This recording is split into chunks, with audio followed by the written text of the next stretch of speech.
Hello, how are you? So, I am outside yet again, trying this thing one more time.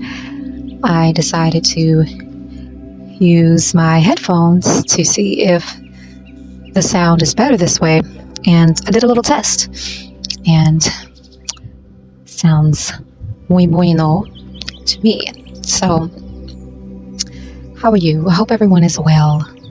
Hope you're feeling centered and calm today and in a place of reassurance and contentment. Man, the mind is a powerful thing. Let me tell you a little story. So, back in, say, 2012, 2013, around there, that's when I had my spark in awakening. And the question arose within me very intensely, might I add, of who is God? Now, answering this question began a long journey to getting to where I am now, but I always knew that there was something real to the magic because I had very, let's just say, paranormal experiences growing up that can't be explained, in the physical standard of how life is supposed to work. So I always knew that there was something, but exactly what that was, I was still kind of unsure because how I was raised Christian, and I was taught that if I didn't accept Jesus Christ as my Lord and Savior, then I would go to hell. And Jesus was the way, the truth, and the life. Now, hearing this, now I'm like, it's true, but not in the way that I was taught. And of course, a lot of people are going to have their own beliefs on Jesus Christ. It really depends on who you are. Some people believe that Jesus Christ was an ascended master. Some people believe that Jesus Christ's name changed a bunch of times throughout history and was originally Thoth or Osiris, just different names, all of the same energy. Some people believe that Jesus Christ really walked the earth and was a historical figure, while others don't believe that there was a Jesus Christ to ever exist at all. And to actually answer this question, I think will be left up to the individual to do their own due diligence, really researching the information. But, based on what I've learned, a lot of the modern day biblical texts were, retranslated from the original Kemetic texts, which is basically, now they call it ancient Egyptian texts. But this isn't a video to debate on the existence of Jesus Christ. However, when I think about Christ and what that really means and what I've learned from knowing what Christ is, being the Christos, reading certain Bible texts kind of ring true in a completely different light now. Like, I understand that the Christ is basically within all of us. And as we awaken, as we grow in consciousness, as we become more aware of our internal selves, of Source, the all that's giving us life and is experiencing this dream through our eyes, we understand that we become the Christ, enlightened in our awakened state, in the dream. And that's what it really means. I am the truth, the way, and the light. And it is true, but it is this light that is within us, the Christos of the awakened state, and having mind over matter in this physical realm. And getting there to that truth took a lot of trial and error, because you think about Christians who have had their experiences that are very, very real to them.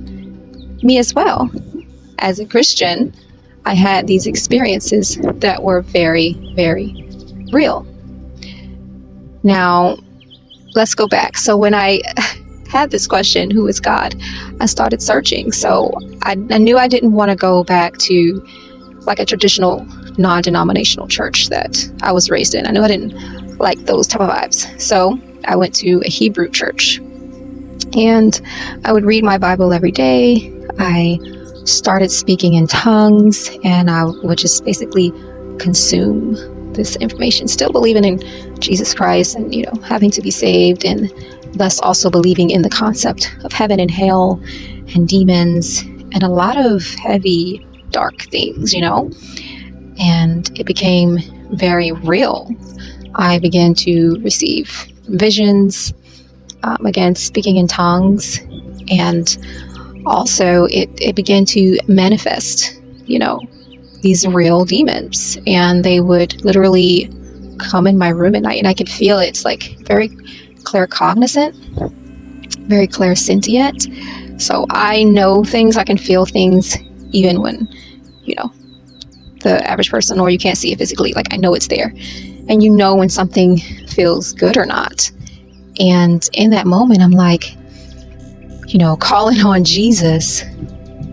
But it was a very, very, very scary experience for me. Like, I would have, these demons cutting on my TV at night, like just playing with me, and it would be playing like these little devil shows or whatever, like just in my room. And if you've heard of the concept of sleep paralysis, and I know the scientific, breakdown of sleep paralysis, where you're shifting in between the awakened and sleep state, and you're still aware, and something, doesn't match up there. I get that. But in the spiritual sense, it literally does feel like something is like sitting on your chest and you can't move. And that's what I used to get like every night. And it was the scariest thing ever. It was so scary, to the point where I just began to stop. Like, I stopped it all, and I was confused. Like, this is what I was raised with. I'm doing all the right things. Why am I so in fear? Why do I not feel free or liberated? So I took a break. And after taking a break, I began to receive these downloads, knowing information that no one ever told me, or I've never seen before, or never even had access to, like being aware of other star races and seeing a lot of numbers, and being aware of like the Pleiadians was the first star race that I became aware of because they communicated to me, and making me aware of Christ consciousness. So I say all that to say, if I hadn't gone through that very dark transitional period, then, I wouldn't have been open to what I know now. And, what I learned, and it's easier for me to explain now, but not so much then, is that the mind is a very powerful thing. Like, we have control over a certain aspect of what we are creating, and where the attention goes, that's where, the energy grows.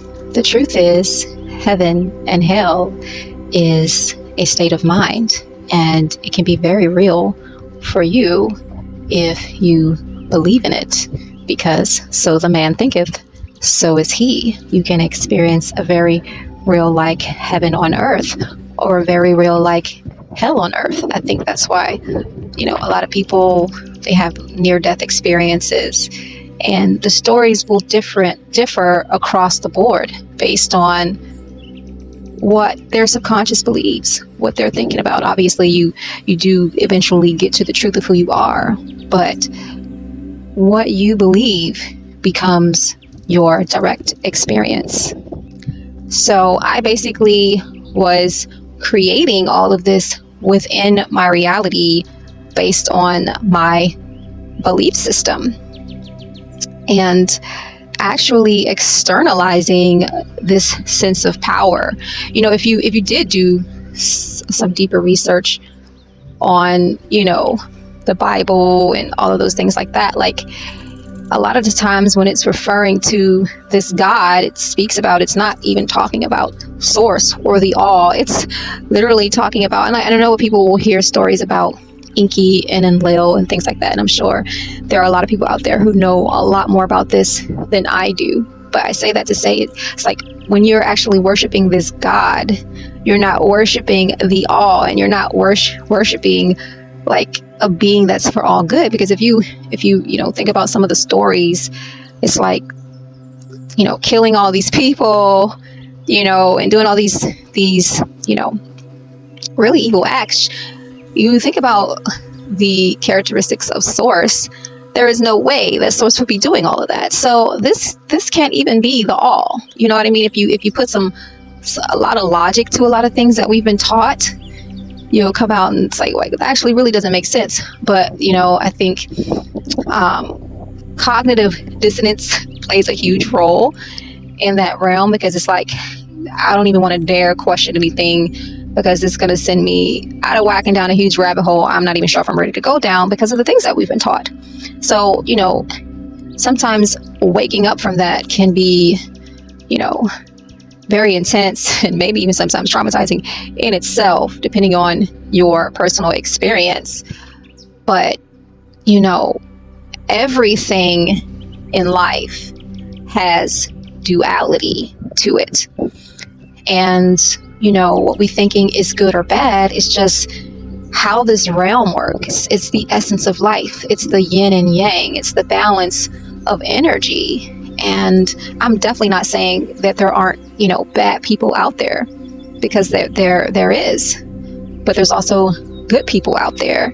And I think it's what you are tuning into, what you are giving into. If you're having a thought that's of complete opposite nature of who you are, you can make a choice to say, hey, yes, I have a shadow side as well, but I can choose, how I wish to act. And that's with anything. I hear people saying how they, was New Age and they went back to Christianity because, they experienced a lot of darkness and they had to go back to Christianity. But it's kind of all two sides of the same coin when you're thinking about it in the view of duality and that yin and yang and that energy. There's good and bad in everything. So, this is why anything can be very real for that person, because that's their world, that's their realm, that's their universe based on what they believe, what they're focused on, and they will argue you down. Like they know, because that's just how it works.